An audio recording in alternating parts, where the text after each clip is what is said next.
복된 자리에 나온 우리 성도님들에게 주의 은혜가 풍성하게 나타나고 부어지기를 소원하고 축복합니다. 어느 목사님께서 성도를 상담한 이야기를 기록한 글을 제가 읽었는데요. 내용은 이런 것입니다. 물론 본교회 교인은 전 아니었는데 한 30대 정도 돼 보이는 여인이 상담을 요청해 와서 상담을 하게 되어졌다는 거죠.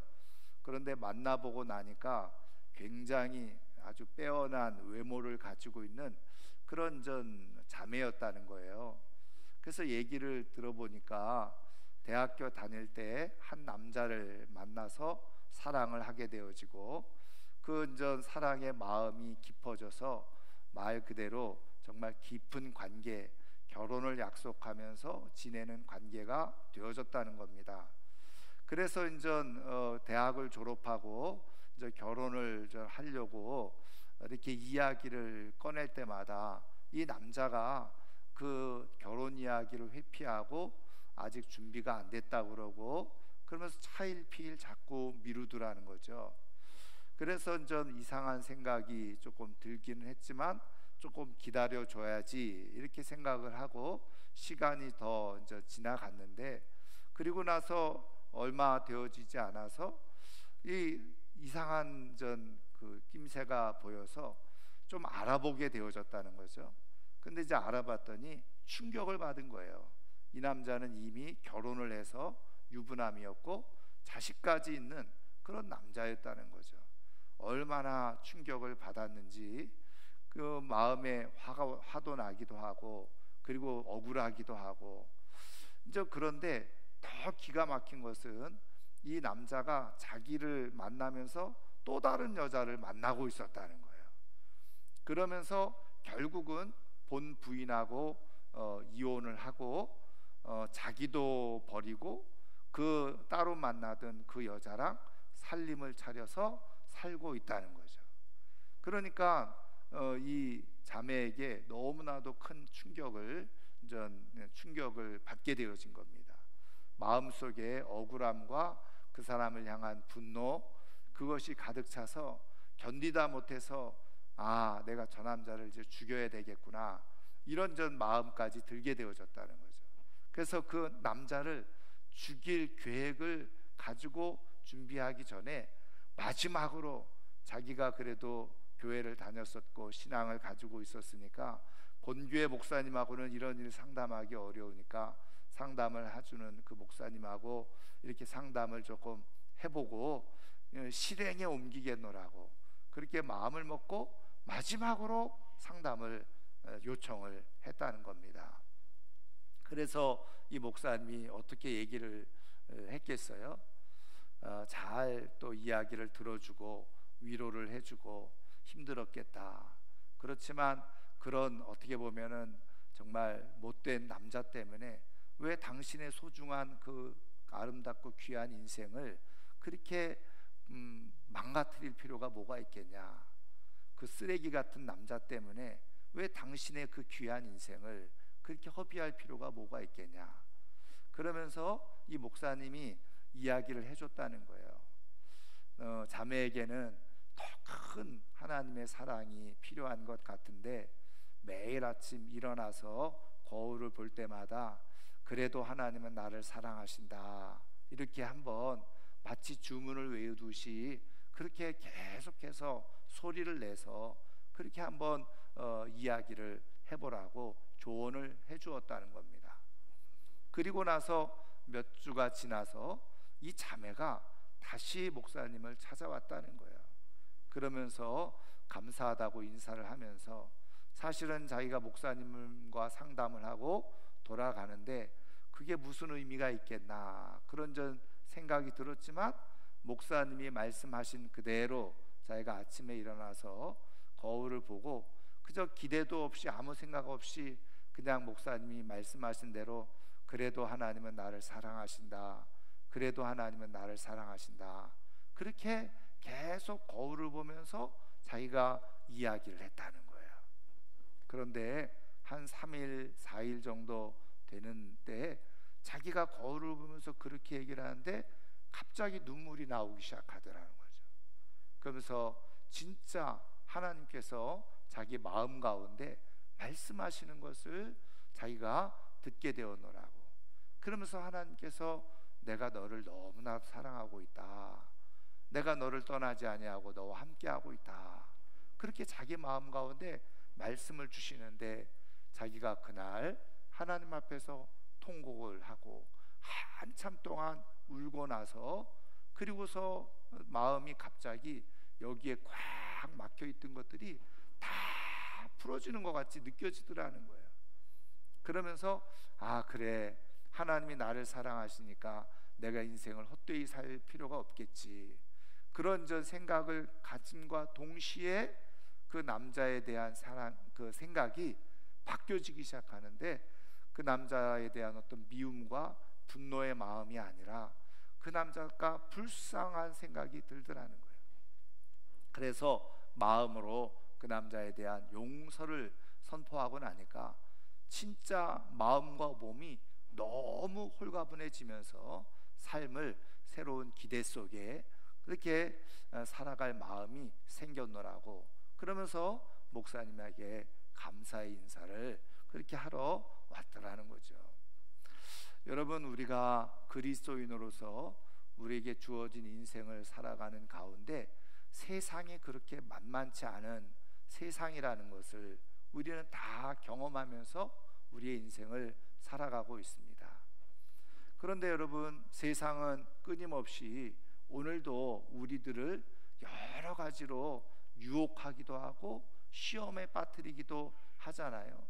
그런 저 영향 속에 우리가 삶을 살아가고 있는데, 그런데 이제 중요한 것은 말 그대로 이 세상으로 인해서 우리가 여러 가지 시험당할 그런 일들이 많이 있다는 것을 우리가 보게 되어져요. 세상의 부조리한 모습, 악한 모습, 또 그런 것이 우리들에게 피해를 주기도 하고 손해를 끼치기도 하고 또 나쁜 영향을 미치기도 하죠. 근데 이럴 때 이제 우리가 어떤 마음이 드냐면, 아니 왜 이렇게 세상이 부조리하고 악한데 왜 이렇게 세상은 악한 모습 이대로 그렇게 되어지고 있는가? 그러면서 하나님이 계시면 왜 이렇게 세상이 악한 모습으로 그대로 내버려 두시나? 이제 이런 생각까지 하게 되어지죠. 그러다 보면 어떤 생각이 드느냐? 내가 세상으로부터 받은 그런 상처와 아픔, 그런 것들을 넘어서서 하나님에 대한 어떤 의심까지도, 의문까지도 품게 되어지는 거예요. 그것이 우리 표현으로 뭐라고 그래요? 시험이 찾아오는 그런 상황이 되어지는 거죠.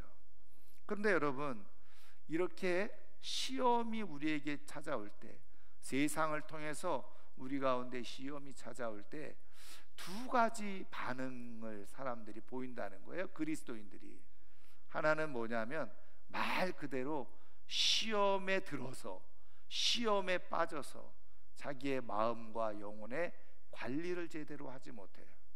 그래서 점점 믿음이 식어져 가고 사라져 가고 믿음이 병들고 결국에는 믿음이 죽어서 하나님을 등지고 떠나버리는 그런 저 사람들이 있다는 거죠. 그런데 그런 어떤 시험이 찾아오는 상황 속에서도 오히려 마음과 영혼이 더 건전하고 더 건강하고 더 든든해서 끝까지 오히려 더 큰 믿음으로 삶을 또 힘있게 살아가는 사람도 있다는 거예요. 여러분, 나는 어떤 사람인가? 이렇게 세상으로부터 이렇게 내게 도전해오는 이런 시험의 요소들을 내가 만나고 그리고 경험하게 되어질 때 나는 어떤 지금 마음의 상태와 영혼의 상태를 가지고 있는가? 여러분, 저는 오늘 이 아침에 나온 우리 사랑하는 모든 성도님들은 이런 세상으로부터 오는 시험 앞에서 믿음이 쪼그라들고 약해지고 병들고 죽어서 무의미한 그런 인생이 아니라 끝까지 하나님께 주시는 믿음을 잘 지켜내고 온전한 신앙으로 오늘 하나님께서 말씀해 주신 그대로 하나님 앞에서 해와 같이 빛나는 아름답고 복된 인생이 될 수 있기를 주님의 이름으로 축원합니다. 그러면 하나님은 우리로 하여금 어떻게 이렇게 이 세상의 많은 시험 가운데서 어떻게 우리의 믿음을 지키며 살아가도록 역사하고 계시느냐는 거죠. 오늘 우리가 읽은 말씀을 통해서 우리가 한번 살펴보면요, 자, 오늘 우리가 읽은 이 말씀은 말 그대로 예수님께서 말씀해 주신 천국 비유의 말씀이잖아요.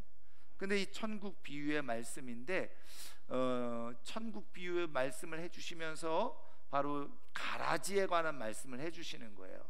그래서 비유의 말씀을 해주시고, 그리고 제자들이 이 비유가 무슨 뜻이냐 물었을 때 아주 설명을 정확하게 분명하게 잘 해주셔서 사실은 뭐 덧붙일 설명이 없을 만큼 누구든지 이해할 수 있는 말씀이기도 하죠. 여러분 아시는 것처럼 이 내용은 간단하게 정리하면 이거예요. 어떤 사람이 좋은 씨를 밭에 뿌렸는데 그 밤에 원수가 와서 나쁜 씨 가라지를 뿌렸다는 거죠. 근데 싹이 나서 자라는 거 보니까 종들이 보니까 아니 가라지가 같이 자라는 거예요. 그래서 주인에게 와가지고 주인님, 우리가 좋은 씨를 뿌리지 않았습니까? 근데 왜 이 가라지가 나고 있습니까? 그랬더니 주인이 원수가 와서 가라지를 뿌렸구나. 그랬더니 종들이 하는 말이 뭐라 그래요? 저 가라지를 그러면 뽑아버릴까요? 그랬더니 주인이 아니다, 그거 뽑다가 그냥 성한 이 좋은 곡식까지 같이 상할 수가 있으니까 그대로 두었다가 마지막 추수 때에 정확하게 구별해서 가라지는 불에 태워버리고 알곡은 내 곳간에 들이면 된다. 이거를 말씀해 주신 거예요. 그러니까 제자들이 이것에 대해서 궁금해했잖아요. 그래서 말씀을 풀어주신 것이 뭐예요? 좋은 씨를 뿌리는 사람은 인자다. 그러니까 예수님이라는 거죠. 그리고 밭은 세상이고 좋은 씨는 천국의 아들들이고, 그리고 가라지는 악한 자의 아들들이고, 그리고 가라지를 뿌리는 원수는 뭐예요? 마귀라는 거죠. 그리고 이제 추수꾼은 뭐예요? 추수 때는 마지막 때고 추수꾼은 천사들이다. 그래서 추수를 다 하게 되어질 때 가라지들은 다 따로 모아서 불에 태우는데 그게 바로 지옥불에 던져 놓는 거예요. 그리고 어떻게 해요? 바로 알곡들은 잘 모아서 결국은 어떻게 해요? 의인들은 아버지 나라에서 해와 같이 빛나게 될 것이다. 이게 바로 오늘 말씀의 내용이에요. 근데 여러분, 말씀을 들으면서 우리가 충분히 이해는 되지만 한 가지 우리가 조금 의문을 품는 게 뭐냐면, 말씀드린 것처럼 이 종들도 와서 이 주인에게 묻잖아요. 이 가라지 어떻게 된 겁니까? 그러면서 가라지가 있으면 이 알곡이 제대로 자라날 수 없을 것 같으니 가라지를 뽑아내야 되지 않겠습니까?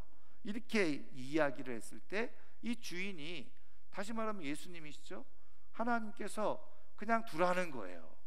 오히려 그것을 뽑다가 바로 이 좋은 알곡까지도 피해를 입을 수 있으니 그대로 두었다가 마지막 때에 모든 것을 다 심판하겠다는 거죠. 여러분, 여기에서 말씀드린 것처럼 우리 생각에는 당연히 우리 농사를 지을 때요, 여러분 저도 농사는 지어보지 않았지만 그러나 책으로 글로 읽을 때에 농사꾼이 해야 될 중요한 일 중에 하나가 뭐예요? 밭에 논에 가면은 이제 벼를 심고 나면은 벼와 비슷한 모양으로 피가 자란단 말이에요. 그러면은 그거를 뽑아줘야지 영양분이 그대로 알곡에게도 가고, 그리고서 그냥 풍성한 수확을 얻을 수 있는 거예요. 여러분, 그런 의미에서 가라지를 뽑아내는 게 사실은 정상이죠.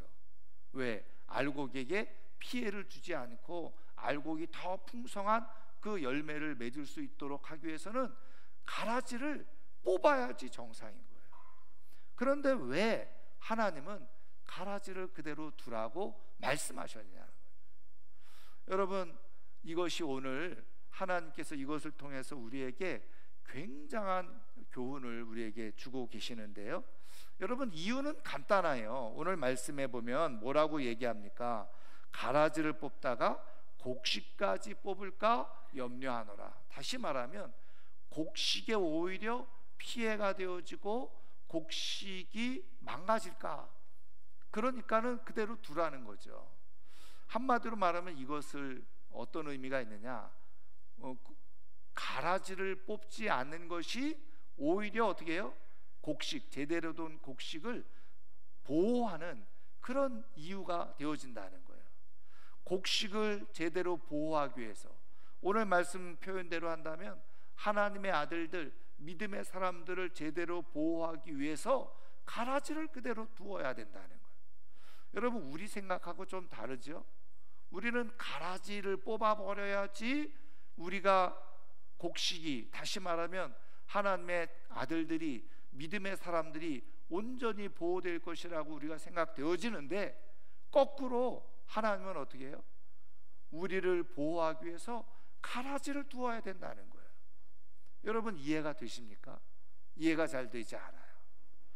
여러분, 하나님께서 이렇게 말씀하실 때 우리가 다 이해되어지지 않는데, 중요한 것은 우리 하나님 아버지의 말씀이 진리라는 사실을 믿으시기를 주님의 이름으로 축원합니다. 여러분, 그러면 여기서 지금 말씀드린 것처럼 하나님의 아들들, 하나님의 자녀들, 믿음의 사람들을 보호하기 위한 조치라고 말씀하셨는데, 이 의미가 뭐냐는 거예요. 다시 말하면 우리를 보호하신다는 의미가 뭐냐, 두 가지로 말씀을 드릴 수 있는데, 하나는 여러분 그 베드로후서 3장 9절에 보면 이런 말씀이 있어요. 여러분, 베드로서를 읽어보면 잘하는 것처럼 어떤 내용이 있냐면, 예수님께서 곧 재림하실 것에 대해서 말씀해 주고 계시는데, 곧 재림이 안 이루어졌잖아요. 사람들이 기다렸잖아요. 근데 기다리고 10년이 지나고 20년이 지나고 30년이 지나도 예수님이 오시질 않는 거예요. 그러니까 예수님이 오심을 기다리다가 어떻게 해요? 이게 뭔가 잘못됐구나, 이거 거짓말 아니야? 그러면서 믿음을 저버리고 떠나는 사람들이 있다는 거예요.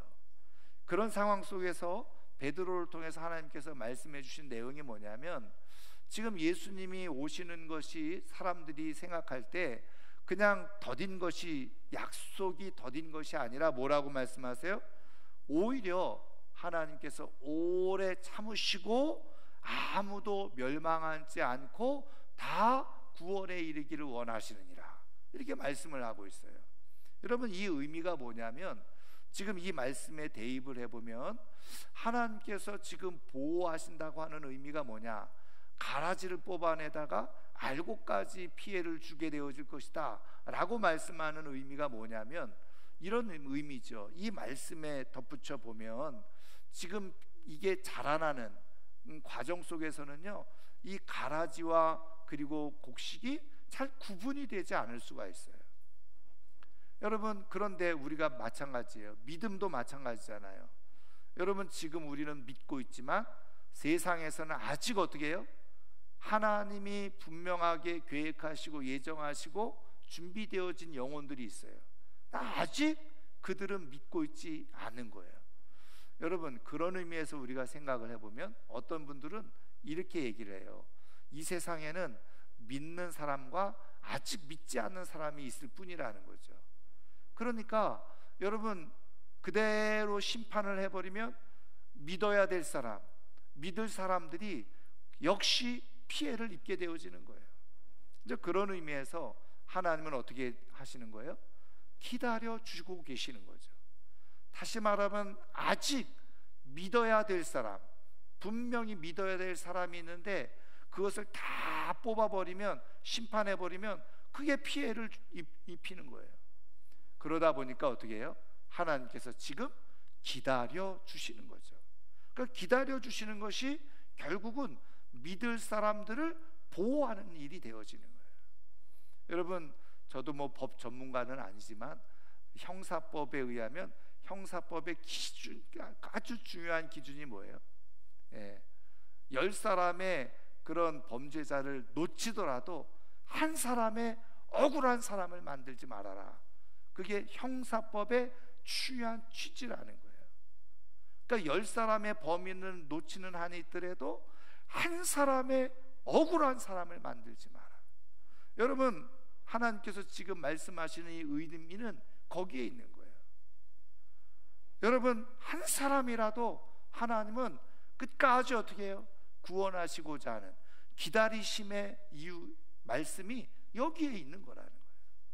여러분, 우리는 생각할 때 가라지 그냥 보이는 대로 다 뽑아버리면 우리가 괜찮을 거다 생각하기 쉽지만, 하나님은 어떤 마음을 가지고 계시는 거예요? 아직도 그 가운데 알곡과 가라지가 구분되어져 있지 않는 사람들, 그 가운데 하나님이 계획해 놓으신 알곡들이 있다는 거예요.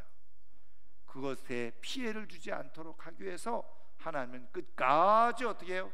기다리셨다가 알곡들 다 알곡으로 확인되어질 때까지 기다리셨다가 마지막에 모든 것을 심판하신다.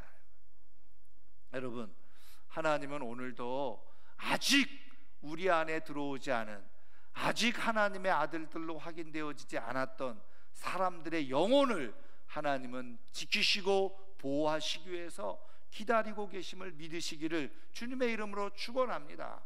이것이 바로 하나님의 마음이에요. 말씀드린 것처럼 베드로 사도는 그런 하나님의 마음을 알았기 때문에 지금 너희가 생각할 때 종말이 더딘 것이 아니라 하나님은 오래 참으시면서 되도록이면 한 사람이라도 멸망당하지 아니하고 다 구원을 받기를 원하는 그런 하나님의 마음이 여기에 담겨져 있다는 거예요. 하나님은 기다리시면서 끝까지 보호할 영혼들을 하나님은 기다리고 계시다. 여러분, 그런 의미에서 오늘 우리도 마찬가지죠. 우리가 해야 될 일은 무엇입니까?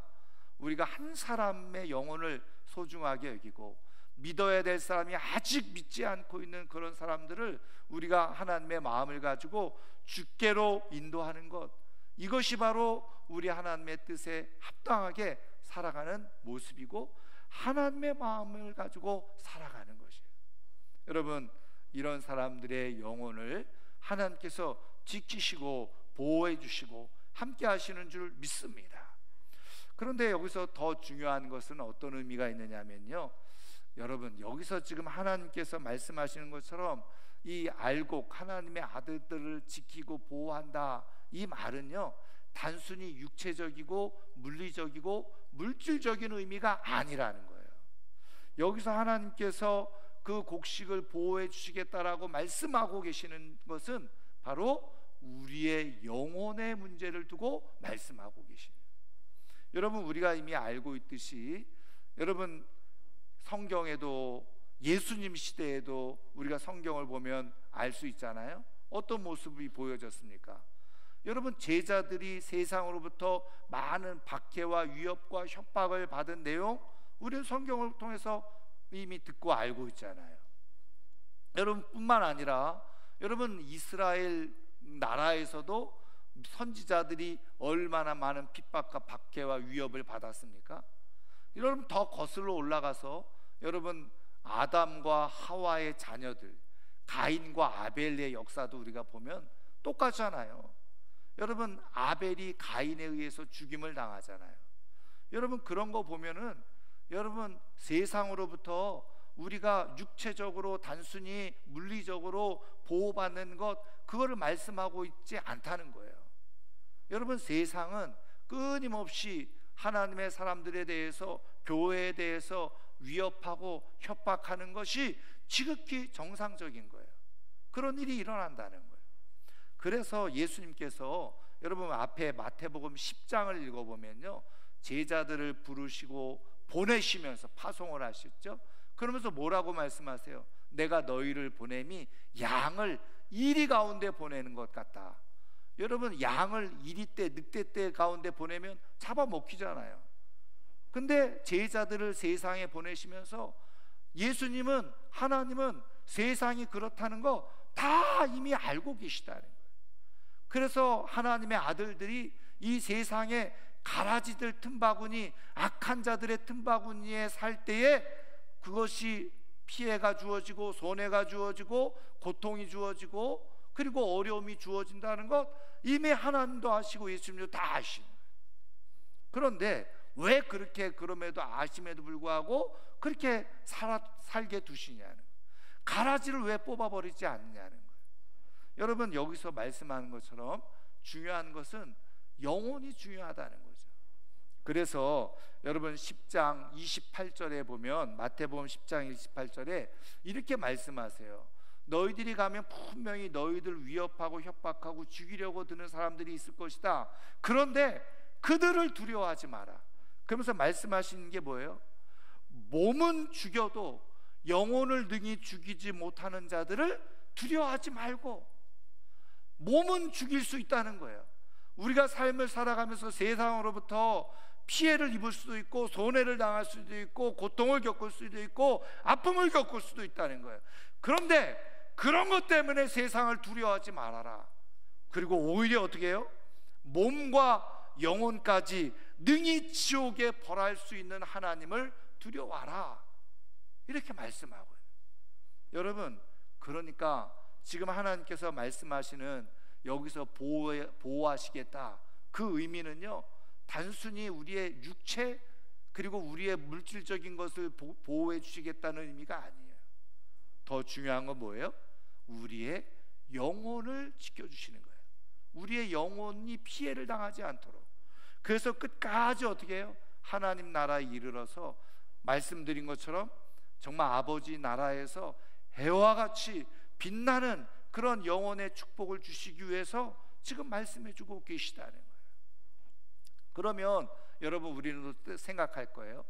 아니, 그래도 우리가 이 땅의 삶을 살아가면서 조금 육체적으로도 좀 안락하고 편안하고 좀 쉽고 그리고 뭐 피해보지 않고 그렇게 살아가면 내 영혼이 훨씬 더 좋을 텐데, 그러면 내가 훨씬 더 예수님 잘 믿고 잘 살아갈 수 있을 것 같은데, 여러분, 우리는 이렇게 생각하잖아요. 그런데 여러분, 성경을 통해서도 또 기독교 2000년의 역사 속에서도 우리가 쭉 살펴보면요, 신기하고 아이러니한 사실은 예수를 믿기 편하면 편할수록 오히려 영혼이 병들고 썩어가는 일들이 훨씬 더 많이 일어나더라는 거예요. 이게 이해가 되어지지 않는 거예요. 우리는 내가 조금 더 편하고 내가 또 좀 더 잘 살고 좀 더 여유가 있고 아무 문제 없으면 예수를 훨씬 더 잘 믿을 수 있을 거라고 우리는 생각하는데, 역사적으로 보면, 성경적으로 보면 희한하게 그렇지 않아요. 여러분, 우리는 기독교 역사 속에서 초기에 로마 제국으로부터 기독교인들이 엄청난 박해와 압제를 받았잖아요. 그래서 수많은 순교자들이 일어났잖아요. 사형을 당하기도 하고 화형을 당하기도 하고 맹수들의 밥이 되기도 하고. 그런데 그때의 믿음은요, 훨씬 더 뜨겁고 철저한 믿음이었다는 거예요. 오히려 세상에 맞서서 자신의 그 신앙과 영혼을 지키는 믿음이었다는 거죠. 그래서 세상으로부터 그 당시에는 기독교인 그러면 어떻게 해요? 인정을 받았어요. 인정. 그래, 기독교인들은 정직한 사람, 기독교인들은 성실한 사람, 기독교인들은 순결한 사람. 세상으로부터 인정을 받았어요. 왜? 철저하게 그 모든 박해와 위협 속에서도 영혼을 지켜낸. 여러분, 우리 한국교회 초기에도 역시 그런 어려움들이 있었잖아요.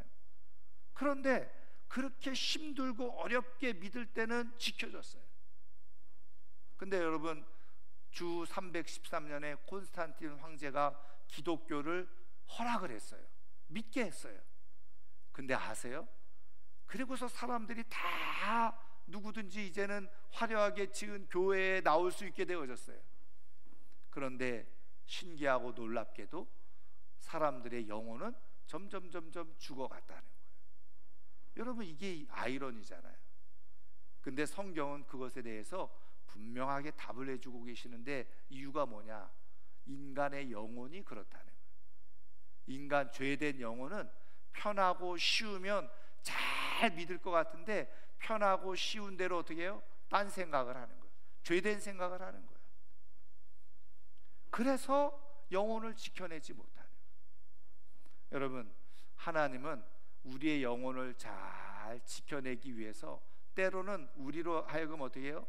세상의 가라지 틈바구니 속에서 치열하게 우리의 믿음을 지키며 살아가도록 말씀하고 계시네요.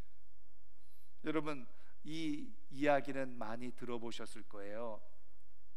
어떤 청어 아시죠? 고기?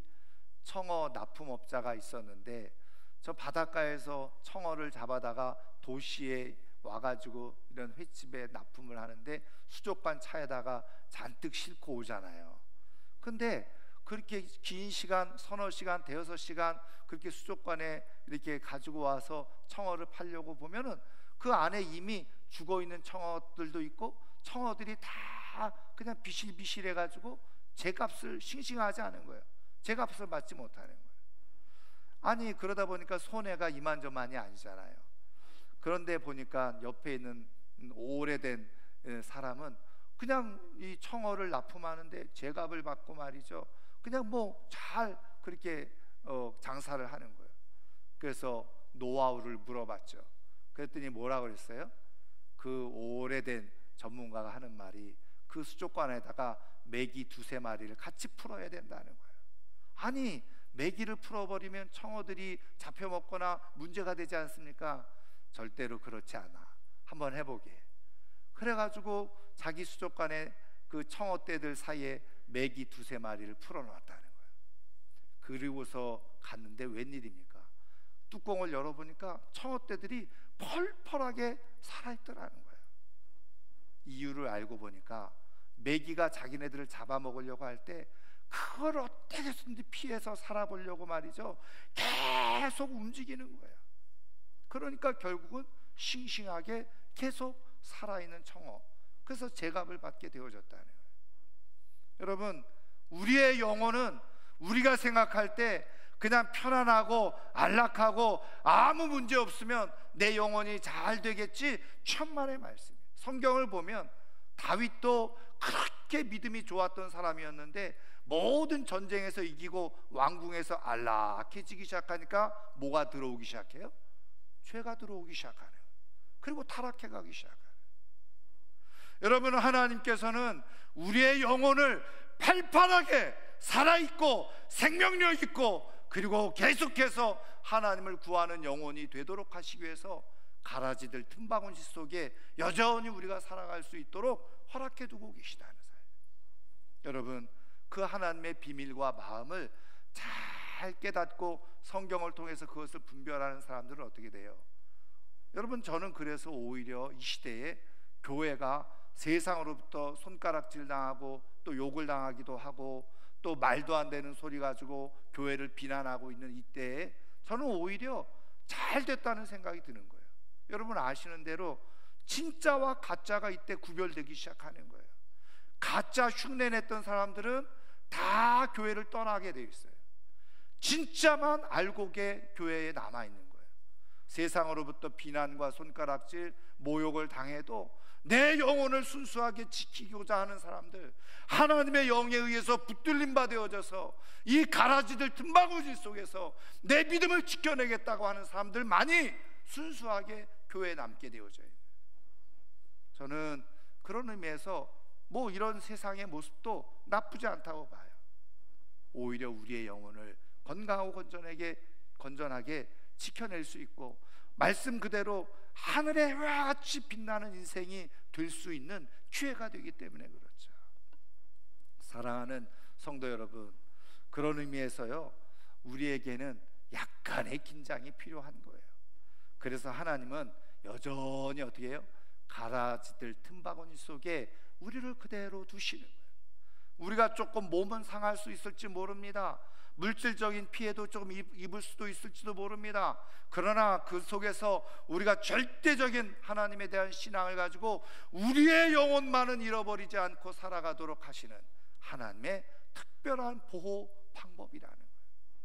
이 하나님의 특별한 보호 방법 속에서 정말 내가 힘들고 어려운 상황 속에서 있지만 끝까지 믿음을 지키고 영혼을 지켜내는 가운데 깨어있는 영혼을 통해서 하나님 앞에서 해와 같이 빛나는 그런 아름다운 축복의 역사의 주인공이 다 될 수 있기를 주님의 이름으로 축원합니다. 이제 말씀을 마치려고 하는데요, 제가 한번 말씀드린 적이 있는 이야기인 것 같아요. 옛날 우리나라 우화에 나오는 이야기인데요, 어느 젊은 나그네가 산길을 가다가 밤중에 호랑이를 만나게 되어졌어요. 그러니까 호랑이가 달려들면서 말이죠, 이렇게 얘기를 하죠. 야, 내가 지금 배가 고픈데 너 팔 하나 나한테 잘라주면 너는 살 수는 있지, 그래 팔 하나 잘라주면 너를 죽이지는 않겠다. 그랬더니 이 젊은 나그네가 어떻게 해요? 살기 위해서 할 수 없이 자기 팔 하나를 잘라준 거예요. 그리고서 이제 그냥 팔 하나 없이 말이죠, 그냥 또 산을 넘는데 호랑이가 또 나타나는 거예요. 그리고선 야, 배고파서 도저히 안 되겠다, 네 다리를 하나 더 달라고 요구를 하는 거예요. 그래도 너는 살 수 있지 않느냐, 죽이진 않겠다. 그래가지고 이 젊은이가 다리 하나를 또 잘라준 거예요. 그리고서 쩔뚝거리면서 산을 또 넘고 있는데 호랑이가 또 나타난 거예요. 그리고서는 이 호랑이가 이렇게 얘기를 했다는 거죠. 이 어리석은 젊은 친구야, 나는 지금 다 늙어서 이빨도 없고 힘도 없는 그런 늙은 호랑이에 불과한데 젊은 자네가 만약에 나를 대적해서 싸웠다고 한다면 나는 자네를 이길 수가 없었을 거야. 그렇지만 자네는 이제 팔 잘리고 다리 잘려서 아무 힘도 못 쓰는 사람이 되어졌으니 내가 이제 너를 다 잡아먹고 말리라. 그리고서 덮쳐서 결국은 호랑이 밥이 되고 말았다는 거예요. 여러분, 이 호랑이가 의미하는 게 뭘까요? 저는 이 세상의 가라지의 모습이라고 생각되어져요. 가라지를 통해서 계속해서 우리에게 도전과 위협과 협박을 하죠. 근데 내가 조금 살아보겠다고 그냥 팔 잘라주고 자꾸 다리 잘라주고 그러다 보면 세상에 나도 모르게 먹혀버리는 그런 불행한 인생이 되어져요. 근데 여러분, 이미 우리는 예수 그리스도 안에서 세상을 이긴 예수 그리스도의 능력과 축복이 우리 가운데 있는 줄 믿으시기를 주님의 이름으로 축원합니다. 그래서 우리가 세상을 향해서 가라지 틈바구니 속에 있지만 불평하지 말고, 그 가라지들 두려워하지 말고 우리가 끝까지 믿음을 지키면서 우리가 대항해서 세상을 향해서 싸우게 되어질 때 우리의 영혼이 지켜질 뿐만 아니라 우리의 삶이 지켜지고, 더 나아가서 우리는 하나님의 영광 가운데 해와 같이 빛나는 놀라운 축복의 역사가 일어나게 되어지는 줄 믿습니다. 여러분, 가라지를 두려워하지 마십시오. 가라지 때문에 원망하거나 불평하지 마십시오. 오히려 가라지로 인해서 내 영혼을 경성시키시고 깨우시고 보호하시고 지키시고자 하는 하나님의 뜻을 잘 깨달아서 오히려 더 영적으로 무장하고 우리의 영혼을 잘 지켜내서 하늘의 해와 같이 빛나는 주인공으로 살아갈 수 있기를 주의 이름으로 축원합니다. 축원합니다. 오늘 말씀을 생각